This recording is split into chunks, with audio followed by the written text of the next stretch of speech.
I won't pretend like I'm a huge Seven Knights fan, but I know the mobile RPG series and understand that it has a significant fandom behind it. Mostly known for their mobile titles, developer Netmarble has entered the console market with the release of Seven Knights Time Wanderer on Nintendo Switch. Interestingly, it's not a bad take on the JRPG genre, even though you'd expect it to be full of gacha pulls. Spoilers, there's no gacha here.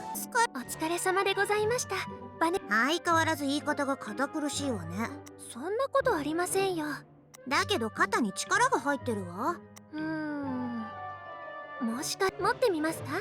Seven Knights Time Wanderer introduces us to Vanessa, a feisty young girl who sneaks into a sealed room protecting a magical hourglass. Without thinking too much of the consequences, she ended up rupturing the device and is sucked into a time vacuum where she ages significantly. Surprisingly, the hourglass can talk and is named Sandy. It's explained to Vanessa that she'd need to start collecting time crystals from different dimensions for her to return home. As she travels to various areas, she'll meet new allies and even an antagonist who catches on to her quest and aims to use the power for himself. The story can be pretty cut and dry at some points, but it isn't necessarily as dull as a typical mobile game can be. Instead, the developers create some pretty high stakes for Vanessa while also doubling down on the relationships between the characters. These interactions end up being a significant part of the late game narrative and take players to a rather climactic conclusion. During gameplay, players will explore dungeons via a map full of dots. By following the dots, players will encounter enemies, find treasure, or trigger events. It's a minimal experience, but the developer attempted to mix things up by adding various roadblocks and light puzzles. It's nothing that will hinder your progression in the slightest, but it breaks up the fact that you are pretty much just running around dotted lines. Enemy encounters trigger a fight sequence. The battle system uses a unique turn-based system where players can use one character action per turn, but this is active, meaning there's pressure to make decisions quickly. There are also cooling timers put on some attacks which limit spammed actions. As you use attacks, you'll gain SP to use a special, which are unique for each character.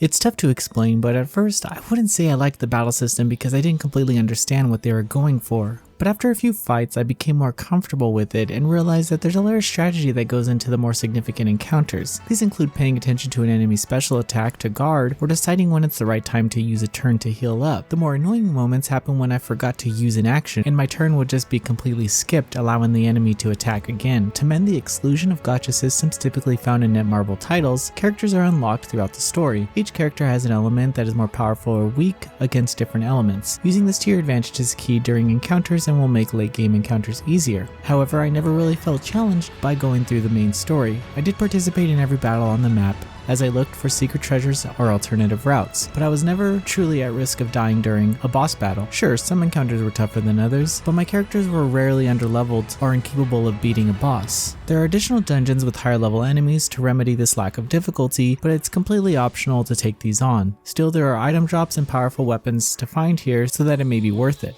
Some of the more interesting moments of the game happen when you're traversing the map. You'll encounter these side stories that are just small quests that take place within the dimension. What is significant about this is that these missions can totally be missed if you don't explore enough. After you complete a dimension, you'll have to close the portal and can't return. I actually thought this was a smart feature, as it made each run feel a little more unique and rewarding to those who do take their time in the dungeons. Another notable feature is the voice acting for each character and their illustrations. There aren't too many poses, but it is nice to see an effort put into these interactions.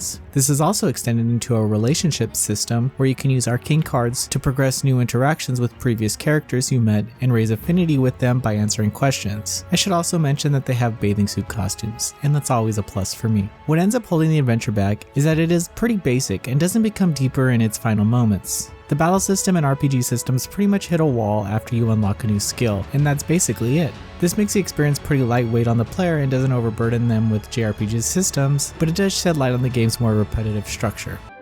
今何か隠しなんでもない。怪しい。と、へい。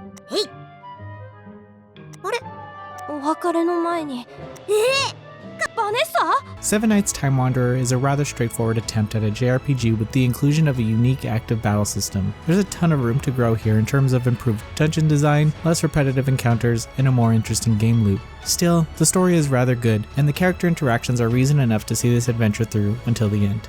NoiseyPixel is giving Seven Knights Time Wanderer a 6.5 out of 10. Thank you for watching. Please read the full review at noiseypixel.net. NoiseyPixel is run by a group of gamers who work hard to deliver news, reviews, previews, and more. Please subscribe to keep up with all our future content.